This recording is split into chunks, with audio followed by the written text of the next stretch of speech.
Moving heavy furniture can be tough on your back, home, and the furniture itself. This step-by-step video will show you how to move a piece of heavy furniture safely and easily. Here's what you'll need.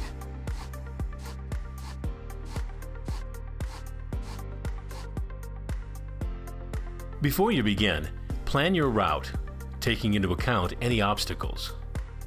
Measure the furniture as well as any doorways, stairs, or other areas you will need to pass through. Disassemble awkward, delicate, or extremely heavy furniture before moving it. Detach legs on dining tables, couches, larger desks, and dressers. If you are moving large furniture out of the house, wrap it first for safety.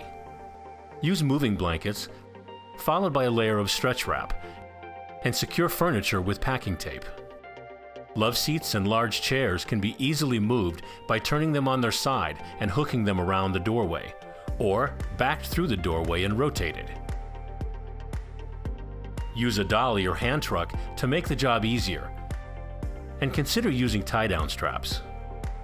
Sliders are a great solution for moving heavy furniture on wood floors. To use sliders, lift one side of the furniture and place the slider under the leg. Be sure the smooth side is down and the padded side is facing up. You can then push the furniture, making sure to push the lower section instead of the top. If stairs are involved in your move, make sure you have a helper handy.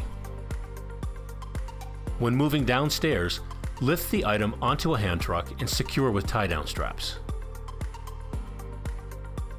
Stand behind the hand truck with the handles facing you and a helper a few steps ahead of you. Now take the steps one at a time. If moving upstairs, roll the loaded hand truck backward towards the stairs. Then, standing on the first step, with the dolly leaning towards you, begin pulling the item up. Your helper should be following you from the front in case the item rolls forward. Good luck with your move, and thanks for shopping at the Home Depot.